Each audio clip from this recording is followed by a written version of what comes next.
भगवत गीता के ये 30 उपदेश आपको अपनी जिंदगी में हर जगह पर बहुत काम आएंगे। जिंदगी की हर मुश्किल में आपको राह दिखाएंगे। ये दिव्य उपदेश, ये बातें जानना समझना आपके लिए बहुत जरूरी है। इसीलिए इन 30 उपदेशों को आप आखिर तक जरूर सुने।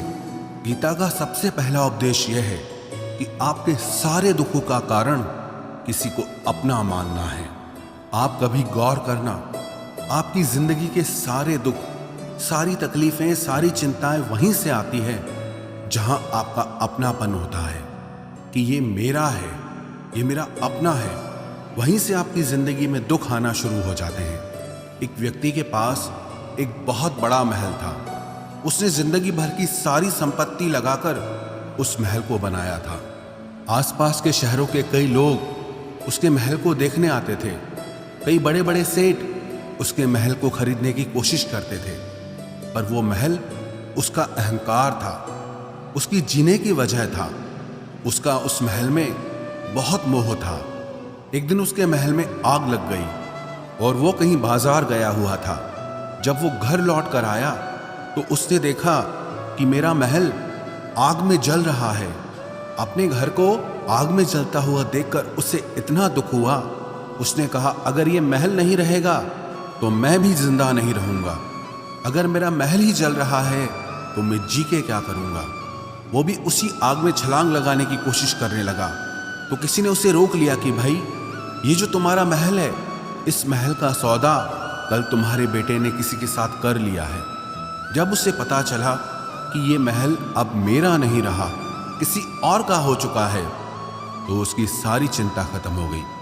जैसे और लोग उस जलते हुए महल को देखकर तमाशा देख रहे थे, वैसे ये भी खड़ा हो गया। इतनी ही देर में उसका बेटा आया। वो अपने बेटे को देखकर बहुत प्रसन्न हुआ। उसे आशीर्वाद देने लगा कि तेरे जैसा बेटा तो बहुत भाग्यों से मिलता है। तूने तो मेरी जिंदगी बचा ली। आज इस घर में आग लगी है और तूने कल ही इसका सौदा कर दिया। वो अपने पिताजी से कहने लगा कि पिताजी, मैं इस महल के सौदे के लिए बात तो करने गया था, पर सौदा अभी पक्का हुआ नहीं है। जब उसके पिता ने यह सुना कि अभी इस महल का सौदा हुआ नहीं है, तो वो फिर फूट फूट के रोने लगा। फिर अपनी छाती पीटने लगा। महल वही है, इंसान वही है, लेकिन जब महल मेरा है तब वो दुख भी देता है, खुशी भी देता है। लेकिन जब वो मेरा नहीं है, उससे मेरा कोई रिश्ता नहीं है, तो सारे दुख ही खत्म हो जाते हैं। ऐसे ही जिंदगी में जब किसी जगह को, किसी इंसान को, किसी रिश्ते को, किसी काम को हम अपना मान लेते हैं, मेरा मान लेते हैं, तो वहीं से ही सारे दुखों की शुरुआत होती है। वहीं से हर तकलीफ की शुरुआत होती है। तो श्रीमद् भगवत गीता का पहला उपदेश यही है कि आप जैसे ही किसी को अपनी जिंदगी जीने की वजह मान लेते हो कि इसके बिना तो मैं जी ही नहीं सकता, तो वो चीज, वो इंसान, वो काम आपको बहुत दुख देता है। गीता का दूसरा उपदेश यह है कि अवश्यमेव भोक्तव्यम कृतं कर्म शुभाशुभम, कि आपने कोई भी कर्म किया हो उसका फल आपको जरूर भोगना पड़ेगा। अगर आपने अच्छे कर्म किए हैं तो जाने अनजाने किसी मुश्किल वक्त में आपको वो आपके अच्छे कर्म उस मुश्किल वक्त से बचा लेंगे। अगर आपने गलत कर्म किए हैं, पाप किया है, तो उसकी सजा भी आपको जरूर मिलेगी। वो इंसान कितना ही छुप कर कर्म करे, चाहे वो कितना ही चालाकी से कर्म करे, लेकिन कहते हैं कि उस परमात्मा के, ईश्वर के चारों तरफ कैमरे लगे हुए हैं। हमारे एक एक कर्म पर वो प्रकृति, वो परमात्मा अपनी दृष्टि बनाए रखते हैं। हमारे एक एक कर्म का हिसाब होता है। एक गांव में 2 मित्र रहते थे। उन दोनों ने विचार किया कि इस गांव में हम धन नहीं कमा पा रहे।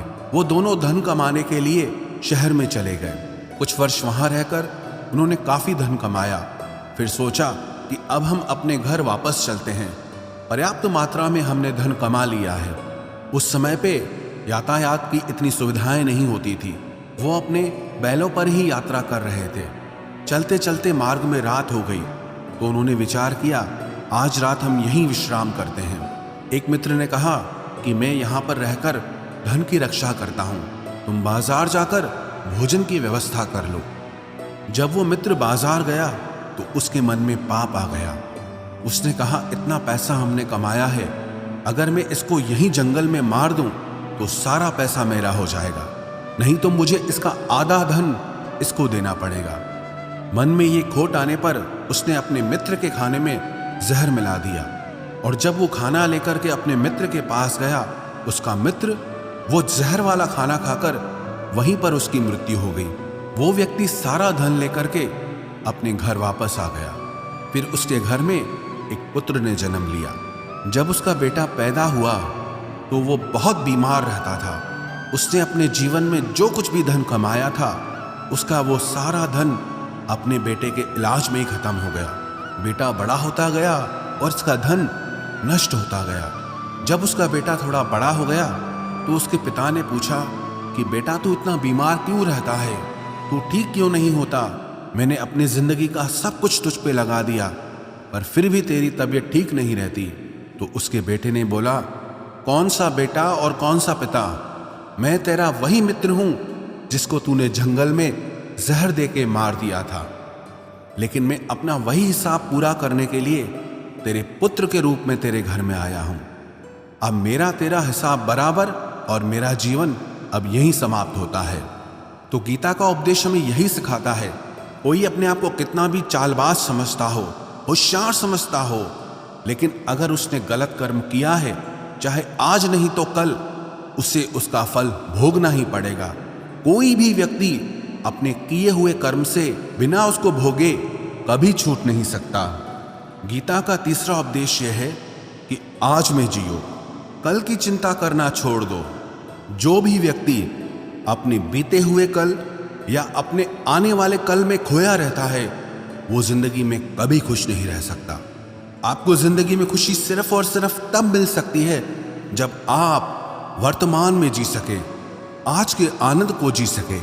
बीते हुए कल का और आने वाले कल का कोई वास्तविक अस्तित्व नहीं होता, वो सिर्फ आपकी बुद्धि और आपके विचारों में होता है। उसकी कोई वास्तविकता नहीं होती, उसे सिर्फ आप अपने मन के अंदर और बुद्धि के अंदर जीते हैं।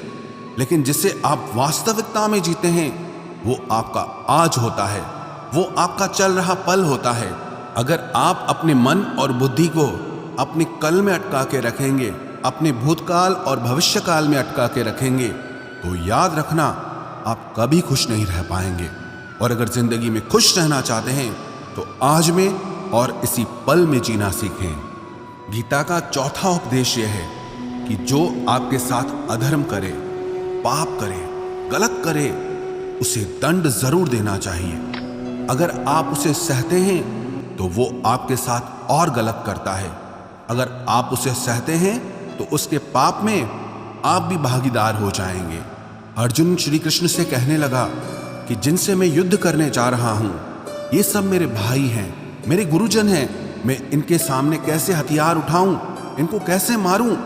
तो भगवान श्री कृष्ण ने अर्जुन से कहा कि जिन्हें तू अपना मानता है वो सब अधर्मी हैं, वो पाप के पक्ष में खड़े हैं, और अगर तू इनका वध नहीं करेगा, युद्ध नहीं करेगा, तो समाज में और भी पाप बढ़ेगा। क्योंकि जब कोई ऐसे पापियों को नहीं रोकता है तो ये और भी ज्यादा पाप करते हैं। ऐसे ही जब आपके साथ कोई गलत करता है, आपको चोट पहुंचाता है, दुख पहुंचाता है, और आप वो चुपचाप सहते रहते हैं, तो उससे सामने वाले को बल मिलने लगता है, वो आपको कमजोर समझने लगता है, और आपके साथ गलत करने को वो अपना हक समझने लगता है। लेकिन जब आप उसके गलत व्यवहार को, उसके अधर्म को रोक लेते हैं, उसका विरोध करते हैं, तब वो अपनी सीमा में रहना सीख जाता है। ये कलयुग है। अगर इस जमाने में आपको खुश रहना है तो आपको अपनी रक्षा खुद ही करनी होगी। कोई आपके साथ गलत करे तो उसको कभी नहीं सहना चाहिए, बल्कि उसका सामना करना चाहिए। गीता का पांचवा उपदेश यह है कि किसी से भी हद से ज्यादा मोह कभी मत करना। जिसमें भी आप सबसे ज्यादा मोह लगाओगे, देखना वो आपको जरूर रुलाएगा। मोह के वजह से ही आप किसी के पीछे मरते रहते हैं। मोह के वजह से ही आपको कई बार अपना अपमान भी सहना पड़ता है, और कई लोगों को मोह की वजह से ही अपना अपमान दिखता तक भी नहीं है, कि सामने वाला मेरी इज्जत तक नहीं कर रहा और मैं उसके पीछे मर रहा हूं। मोह आपकी आंखों पे ऐसी पट्टी लगा देता है कि आपको सच और झूठ दिखाई ही नहीं देता, आपको किसी इंसान का चेहरा दिखाई ही नहीं देता। आप जो देखते हैं, जो सुनते हैं, उसी पर यकीन कर लेते हैं, फिर चाहे आपको कितना ही दर्द मिल रहा हो। अगर आप किसी इंसान को ठीक से समझना चाहते हैं, किसी की सच्चाई जानना चाहते हैं, तो उसके लिए ये बहुत जरूरी है कि आप उसके मोह से जल्दी बाहर आ जाएं। वास्तविकता में रिश्ते दुख नहीं देते, आपका मोह आपको दुख देता है। जिस दिन मोह खत्म, उस दिन आपको किसी भी रिश्ते से कोई दुख नहीं मिल सकता, क्योंकि आपको फिर कोई फर्क ही नहीं पड़ेगा। गीता का छठा उपदेश यह है कि आप वो मत करो जो सब करते हैं, बल्कि वो करो जो आपके लिए सही है। स्वधर्मम निधनम श्रेय परधर्मो भयावह। श्री कृष्ण ने अर्जुन से कहा कि जो तेरा कर्तव्य है, जो तेरे लिए सही है, जो तुझे करना चाहिए, तू वो कर। तू कभी भी वो काम मत कर जो दुनिया कर रही है, क्योंकि अर्जुन श्री कृष्ण से कहने लगा कि ऐसे भयंकर युद्ध में पड़ने से अच्छा है कि मैं सन्यासी बन जाऊं। तो श्री कृष्ण ने अर्जुन से कहा कि सन्यासी बनना तेरा कर्म नहीं है, तेरा धर्म नहीं है, तू क्षत्रिय है।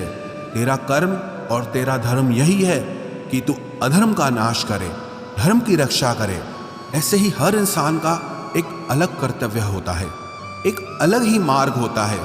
तो कभी भी उस मार्ग पे मत जाना जहां सारी भीड़ जा रही हो। कभी भी वो काम मत करो जो दुनिया करती है, कि आजकल ये ट्रेंड हो गया है, ये फैशन हो गया है, सब करते हैं इसलिए हम भी कर रहे हैं। सारी भीड़ यही काम कर रही है इसलिए हम भी यही कर रहे हैं।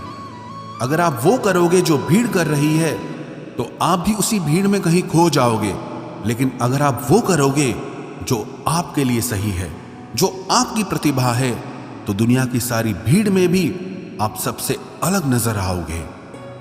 गीता का 7वां उपदेश यह है कि जिंदगी में धोखा अपने ही देते हैं, क्योंकि उनको आपकी कमजोरियों का पता होता है। बाहर वाला आपको धोखा नहीं दे सकता, क्योंकि उसको आपके बारे में पता ही नहीं है कि आपको चोट कहां पहुंचती है। लेकिन जो आपका अपना है, आपका खास है, उससे बहुत गहराई से पता होता है कि इसकी कमजोरी क्या है, क्या ऐसा करें जिससे इसको दर्द पहुंच सकता है, जिससे इसको हम नीचा दिखा सकते हैं, इसको चोट पहुंचा सकते हैं। ये कलयुग है, इसमें बाहर वालों से नहीं, जो हमारे अपने हैं उनसे ही सावधान रहना होता है। महाभारत का युद्ध दो अलग राजाओं में नहीं हुआ, बल्कि एक ही परिवार के भाइयों में हुआ था। सब आपस में एक ही वंश के लोग थे। कितनी बार दुर्योधन ने जहर देकर के भीम को मारना चाहा, न जाने कितनी बार दुर्योधन ने पांडवों को जान से मारने की कोशिश की। वो उसका पराया नहीं था, उसका भाई था। सारी लड़ाइयां घर के अंदर ही होती है, बाहर कौन लड़ेगा हमसे, घर में ही सारे झगड़े होते हैं। तो आपको चोट सिर्फ वही लोग पहुंचा सकते हैं जो आपके अपने हैं। आपको धोखा सिर्फ वही लोग दे सकते हैं जो आपके अपने हैं। गीता का 8वां उपदेश यह है, जो इंसान अपनी रक्षा खुद नहीं कर सकता, उसकी रक्षा भगवान भी नहीं कर सकते। श्री कृष्ण ने अर्जुन से कहा, तस्मात् सर्वेषु कालेषु माम अनुस्मर युध्य च, कि हे अर्जुन, तू हर काल में मेरा स्मरण करते रहना और युद्ध भी करते रहना। अर्जुन ने श्री कृष्ण से पूछा कि ये युद्ध तो कुछ दिनों में समाप्त हो जाएगा, लेकिन आप कह रहे हैं कि तू हमेशा मेरा स्मरण करता रहे और युद्ध करते रहना। हमेशा युद्ध करने का क्या मतलब है? तो श्री कृष्ण ने अर्जुन से कहा कि ये जिंदगी ही रणभूमि है। इस जीवन में सुख दुख आते रहेंगे और तुझे उनका डट के मुकाबला करना है। श्री कृष्ण ने ये नहीं कहा कि तू चुप करके बैठ जाना और मैं लड़ाई करूंगा। बहुत गहराई है गीता के ज्ञान में। हमारे जीवन की डोर भी संभाल के ईश्वर बैठे हैं, लेकिन युद्ध हमें ही करना है। ईश्वर को याद करना है कि हे ईश्वर, मुझे शक्ति देना, मुझे समझ देना, मुझे बुद्धि देना, ताकि मैं अपनी जिंदगी की सारी लड़ाइयां जीत सकूं, मैं जिंदगी में सही मार्ग पे चल सकूं। लेकिन आपको अपनी लड़ाई भी खुद लड़नी पड़ती है। जो लोग ये कहते हैं कि हम कुछ नहीं करेंगे, सब वो ईश्वर करेगा, तो कहते हैं कि आलसी इंसान को देखकर तो भगवान भी घबरा जाता है कि ये कुछ नहीं करेगा। भगवान ने बुद्धि दी है, समझ दी है। ईश्वर आपको प्रेरणा देते हैं, शक्ति देते हैं, लेकिन आपको अपनी रक्षा स्वयं ही करनी होगी। गीता का नवा उपदेश यह है कि कोई भी ऐसी गंदी आदत खुद को मत लगने देना जो आपकी जिंदगी बर्बाद कर दे। कहीं ना कहीं महाभारत का ये युद्ध एक जुआ की आदत की वजह से ही शुरू हुआ था। सारा खेल वहीं से शुरू हुआ था। एक ऐसी जुआ की लत जहां युधिष्ठिर ने अपने भाइयों को दांव पर लगा दिया, अपनी पत्नी को दांव पर लगा दिया। ऐसा जीतने का नशा कि अपना सब कुछ गंवा दिया। ऐसे ही हम भी अपनी जिंदगी में जब कोई ऐसी गंदी आदत लगा देते हैं, चाहे वो कोई भी हो, चाहे वो नशे की हो, मोबाइल की हो, किसी इंसान की हो, कोई गलत काम करने की हो, कोई भी गलत आदत जो आपको बर्बाद कर सकती है, अगर आप उसको नहीं छोड़ोगे तो आपका सब कुछ खत्म हो जाएगा। इससे पहले कि आपकी आदत आपको खत्म करे, आप अपनी गलत आदतों को खत्म कर दीजिए। गीता का 10वां उपदेश यह है कि आलसी इंसान कभी कुछ हासिल नहीं कर सकता। अधिकतर लोग सिर्फ योजनाएं बनाते रहते हैं कि मुझे बड़ा घर चाहिए, मुझे बड़ी गाड़ी चाहिए, मैं दुनिया घूमना चाहता हूँ। क्या क्या चाहिए ये हर कोई सोच लेता है, लेकिन उस पर मेहनत करना वो बहुत कम लोग करते हैं। क्योंकि चाहना बहुत आसान है, लेकिन उसके लिए कर्म करना वो बहुत मुश्किल है। एक अच्छा फिट शरीर हर कोई चाहता है, लेकिन उसके लिए व्यायाम करना, एक्सरसाइज करना वो आपको ही करना होगा। जो इंसान आलसी बन के बैठ जाता है, ना उसे अच्छा शरीर मिलता है और ना ही अच्छा जीवन मिलता है। तो जिंदगी में अगर कुछ पाना चाहते हो ना, आलस्य को अपनी जिंदगी से जरूर दूर कर देना। आलस के चलते आपको कुछ मिलने वाला तो नहीं, लेकिन जो आपके पास है आप वो भी गंवा दोगे। गीता का 11वां उपदेश यह है कि जिंदगी में अगर खुशी चाहते हो तो मन की गुलामी का त्याग कर दो। कई लोग कहते हैं कि हम करना तो बहुत कुछ चाहते हैं, लेकिन कुछ कर नहीं पाते। पता भी सब कुछ है कि क्या करने से हमारी जिंदगी बेहतर हो सकती है, क्या चीज़ है जो हमको नुकसान पहुंचा रही है, लेकिन फिर भी कुछ कर नहीं पाते। समझते सब कुछ हैं, लेकिन समझ कर भी, चाह कर भी कुछ कर नहीं पाते। वो इसीलिए होता है क्योंकि आप अपने मन के गुलाम बन चुके हो। अरे लोग तो अपनी जीभ का स्वाद तक नहीं छोड़ पाते, फिर कहते हैं कि हम पतले नहीं हो पाते हैं, फिट नहीं हो पाते हैं, सक्सेस नहीं मिल रही है। क्योंकि जो आपको करना चाहिए आप वो करते नहीं हैं। आपका मन सब कुछ समझ कर भी आपको वो करने नहीं देता। इसलिए जिंदगी में अगर आगे बढ़ना है, मन से चलना छोड़ दो। जो आपके लिए सही है वो आपको करना ही पड़ेगा। गीता का 12वां उपदेश यह है कि जो आपका है वो आपको मिलकर ही रहेगा, और जो आपको नहीं मिला है उसके लिए रोना छोड़ दो। आप जिसके लिए जितना रोओगे वो चीज आपसे उतना दूर जाएगी, और जो चीज सच में आपकी है वो कहीं ना कहीं से आपके पास जरूर पहुंच जाएगी। इसलिए जो आपको जिंदगी में हासिल नहीं हो रहा या हासिल नहीं हुआ, उसका पछतावा करना, उसके लिए रोना आप बिल्कुल बंद कर दो। गीता का 13वां उपदेश यह है कि आप संसार से जितना प्रेम लगाओगे उतना ही जीवन में दुख और पीड़ा का अनुभव करोगे। गीता का 14वां उपदेश यह है कि जिस इंसान को बात बात पर क्रोध आता है, सुख और शांति उसके जीवन में कभी नहीं आ सकते। क्योंकि जो इंसान बहुत ज्यादा क्रोधी होता है ना, उसके सारे मित्र उसे छोड़कर चले जाते हैं। वो मन में भी कुढ़ता रहता है, वो अपने मन में भी दर्द में ही जीता है, तकलीफ में ही जीता है। ज्यादा गुस्सा करके, ज्यादा क्रोध करके जो भी आपके पास है, देखना आप उसे भी नष्ट कर दोगे। और ऐसे इंसान को शांति तो कभी मिलने वाली नहीं है। इसलिए अपनी जिंदगी में शांति चाहते हो तो बात बात पर गुस्सा करना छोड़ देना चाहिए। गीता का 15वां उपदेश यह है कि चाहे आप किसी की मदद करो या ना करो, लेकिन जानबूझकर कभी किसी का दिल नहीं दुखाना चाहिए। क्योंकि जब किसी का दिल आपकी वजह से दुखता है ना, तो याद रखना आपको भी वो दर्द एक दिन जरूर मिलेगा। क्योंकि जब आप किसी का दिल दुखाते हैं तो आपको पता नहीं चलता, लेकिन जब कोई आपका दिल दुखाता है तब आपको समझ में आता है कि दिल पर चोट लगने से कितना दर्द होता है। इसलिए चाहे आप किसी की मदद करो या ना करो, लेकिन किसी का दिल कभी नहीं दुखाना चाहिए। गीता का 16वां उपदेश यह है, जो मुश्किल वक्त में, जो दुख के समय में आपका साथ दे, सिर्फ वही आपका अपना है, बाकी सब पराए हैं। अपनेपन का नाटक करने वाले बहुत लोग होते हैं, बड़ी बड़ी बातें करने वाले बहुत लोग होते हैं कि हम आपसे बहुत प्रेम करते हैं, कोई भी दुख हो, कोई भी तकलीफ हो, हमें याद करना।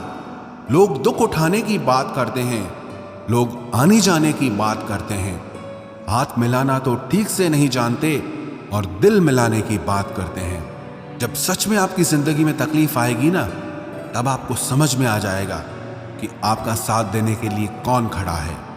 क्योंकि उस समय पे सारे लोग भाग जाते हैं, क्योंकि लोगों को पता होता है कि ये व्यक्ति हमारे पास आया तो हमसे मदद ही मांगेगा, हमको कुछ दे नहीं पाएगा। लोग आपसे सिर्फ तभी रिश्ता रखते हैं कि आप उन्हें कुछ दे सकते हैं, आपसे उन्हें कुछ फायदा हो सकता है। लेकिन जब लोगों को ये पता चल जाता है, समझ में आ जाता है कि उनको आपसे कोई फायदा नहीं होने वाला, बल्कि उनको आपकी मदद करनी पड़ेगी, तो वो आपको दूर से ही देख के भाग जाते हैं। इसलिए जो आपके मुश्किल वक्त में आपके साथ खड़ा हो जाए, सिर्फ वही आपका अपना होता है, बाकी इस दुनिया में सब पराए हैं। क्योंकि सिर्फ अपना अपना कह देने से कोई अपना नहीं हो जाता। गीता का 17वां उपदेश यह है कि जो कुछ भी होता है अच्छे के लिए होता है, जो हो रहा है वो भी अच्छे के लिए हो रहा है, और जो आने वाले भविष्य में होगा वो भी अच्छे के लिए होगा। हालांकि ये बहुत गहरी बात है। कुछ चीजें जिंदगी में ऐसी होती हैं जो हमें लगता है कि मेरे साथ ही ऐसा क्यों हुआ, मेरे साथ ही होना था ये सब। लेकिन जब वो वक्त गुजर जाता है, एक दिन हमको समझ आता है कि अगर हमारे साथ ये सब नहीं होता तो आज हम इस मुकाम पर नहीं होते। अगर मेरे साथ ये सब नहीं होता तो शायद हमारी जिंदगी और भी बर्बाद हो सकती थी। इसलिए अगर हमको ये समझ में आ जाए कि जिंदगी में जो कुछ भी हो रहा है वो सब अच्छे के लिए हो रहा है, तो हम जीवन में हमेशा खुश रहेंगे। गीता का 18वां उपदेश यह है कि हर काम को समझदारी से करना ही योग होता है। योगः कर्मसु कौशलम। कई लोग काम तो करते हैं लेकिन उन्हें हासिल कुछ नहीं होता। बहुत लोग कहते हैं कि हम बहुत मेहनत करते हैं, तब भी जिंदगी में सफलता हासिल नहीं हो रही। बहुत कुछ करने से, बहुत मेहनत करने से आपको सफलता नहीं मिलेगी, लेकिन सही तरीके से, समझ के साथ काम करने से आपको जिंदगी में सफलता जरूर मिलेगी। गीता का 19वां उपदेश यह है कि कभी भी किसी भी चीज की अति नहीं करनी चाहिए। कोई भी चीज हद से ज्यादा मत करना। किसी से प्रेम भी हद से ज्यादा मत करना। किसी से नफरत भी हद से ज्यादा मत करना। हद से ज्यादा मीठा भी खराब, हद से ज्यादा कड़वा भी खराब। हद से ज्यादा आराम भी आपको बीमार कर देगा, हद से ज्यादा खाना भी आपको बीमार कर देगा। हद से ज्यादा भूखा रहना भी आपको नुकसान पहुंचाएगा, और हद से ज्यादा जागना भी आपको बहुत नुकसान पहुंचाएगा। तो जीवन को संतुलन के साथ जीना चाहिए। जैसे ही आप संतुलन खो देते हैं, वैसे ही आपके जीवन में दुर्घटना हो जाती है। गीता का 20वां उपदेश यह है कि जिसे आप सबसे ज्यादा महत्व दोगे, वो आपको कभी महत्व नहीं देगा। आपने कभी गौर किया कि आपका अपमान कौन लोग करते हैं? आपका अपमान सिर्फ वही लोग करते हैं जिसे आप सबसे ज्यादा महत्व देते हैं। दूसरों की इज्जत करना अच्छी बात है, पर दूसरों की अगर बहुत ज्यादा इज्जत करोगे तो उनकी नजर में आपकी ही इज्जत खत्म हो जाती है। इसीलिए किसी को भी कभी भी अपना सब कुछ नहीं बनाना चाहिए कि तुम ही मेरे सब कुछ हो। जैसे ही आप किसी को सब कुछ बना लेते हैं अपना, तो आप उसके लिए कुछ भी नहीं रह जाते। इसलिए लोगों को इज्जत उतनी ही देनी चाहिए जितना वो हजम कर सकें। हद से ज्यादा इज्जत देना आपकी ही बेइज्जती करवा सकता है। गीता का 22वां उपदेश यह है कि किसी पर भी आंख बंद करके भरोसा मत करना। जैसे महाभारत की कथा में दुर्योधन ने कितनी बार षड्यंत्र करके पांडवों को मारने की कोशिश की, आग में जलाने की कोशिश की, और वो धर्म पे चलने वाले लोग बार बार उसकी बातों में आ जाते थे। ये बात और है कि ईश्वर उनकी रक्षा कर रहे थे, पर जिसे वो अपना भाई समझ रहे थे, जिसे वो अपना सगा समझ रहे थे, जिस पे वो भरोसा कर रहे थे, वही उनकी मृत्यु करवाना चाहता था। इसीलिए भरोसा करते समय अपनी आंखें जरूर खुली रखना। गीता का 23वां उपदेश है, जिसके साथ सत्य और ईश्वर की शक्ति है, चाहे सारी दुनिया उसके खिलाफ हो जाए, लेकिन अंत में जीत उसी की होती है। श्रीमद् भगवत गीता में 18 अध्याय हैं, 700 श्लोक हैं। गीता का आखिरी श्लोक है, यत्र योगेश्वरः कृष्णो यत्र पार्थो धनुर्धर तत्र श्रीर विजयोर्भूतिर ध्रुवानी तिर्म तिर्मम। धृतराष्ट्र बार बार संजय से पूछता था कि बताओ युद्ध में कौन जीत रहा है, कौन हार रहा है, क्योंकि उसे विश्वास था कि महापराक्रमी भीष्म पितामह मेरे पक्ष में है, गुरु द्रोणाचार्य वो मेरे पक्ष में है, कर्ण मेरे पक्ष में है, तो हमें कौन हरा सकता है। लेकिन संजय ने धृतराष्ट्र से कहा कि जहां पर ईश्वर है, जहां पर सत्य है, हमेशा वही जीतता है। चाहे आपके पास कितनी भी शक्ति क्यों ना हो, लेकिन सत्य और ईश्वर जिसके साथ खड़े हो जाएं, उसे दुनिया में कोई भी नहीं हरा सकता। गीता का 24वां उपदेश है कि जीवन में लड़ाई झगड़े से बचना चाहिए, लेकिन जब बात आपके चरित्र, सम्मान और अधिकार की हो तो लड़ना भी चाहिए।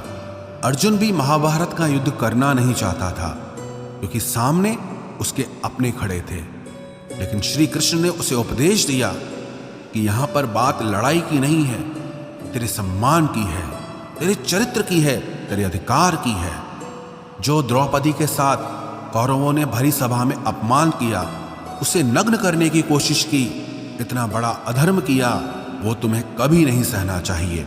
इसलिए बात जब आपके चरित्र पे आ जाए, आपके सम्मान पे आ जाए, तो चाहे वो अपना ही क्यों ना हो, आपको उसके साथ जरूर लड़ना चाहिए। गीता का 25वां उपदेश यह है, चाहे कितना भी बुरा वक्त आ जाए, लेकिन जो इंसान जिंदगी में हिम्मत नहीं हारता, वो सब कुछ हासिल कर सकता है। जब पांडव लोग जुए में सब कुछ हार गए, उनको 12 साल के लिए वनवास मिला और 1 साल के लिए अज्ञातवास मिला। वो भिक्षा करके अपनी जिंदगी को पालते थे, जंगलों में भटकते रहते थे, भयानक जानवरों के बीच, लेकिन इतना मुश्किल वक्त झेलने के बाद भी आखिरी में विजय उन्हीं की हुई, क्योंकि उन्होंने अपने अंदर में कभी हिम्मत नहीं खोई थी। ऐसे ही आपकी जिंदगी में कितना ही मुश्किल वक्त क्यों ना आ जाए, लेकिन आपके अंदर अगर हिम्मत है तो जीत आपकी ही होगी। गीता का 26वां उपदेश यह है कि जो किसी और का है, उस पर कभी अधिकार मत जमाना, कभी कब्जा मत जमाना। जब शकुनी ने षड्यंत्र करके पांडवों को हस्तिनापुर से अलग करवा दिया, एक खांडव प्रस्थ का राज्य दे दिया, जहां की भूमि भी बंजर थी, जहां कुछ नहीं हो सकता था, लेकिन पांडवों ने उस शहर को इतना सुंदर बनाया, इतना वैभवशाली बनाया कि हस्तिनापुर भी उसके आगे फीका लगने लगा। और उनके उस वैभव को देख के, सुख को देख के दुर्योधन अंदर ही अंदर जलता था। उसने कई बेईमानियां करके, षड्यंत्र करके उनका वो खांडव प्रस्थ भी उनसे छीन लिया। जो चीज उसकी नहीं थी, उस पर कब्जा किया। तो उसका आखिर में परिणाम यही हुआ कि जो चीज उसके पास थी, वो भी उसके पास नहीं रही। इसलिए जो आपका नहीं है, कभी उस पर अधिकार नहीं जमाना चाहिए।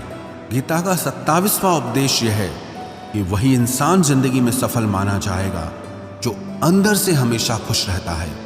बाहर से तो सब खुश दिखाई देते हैं, लेकिन अंदर से इंसान अशांति से भरा रहता है।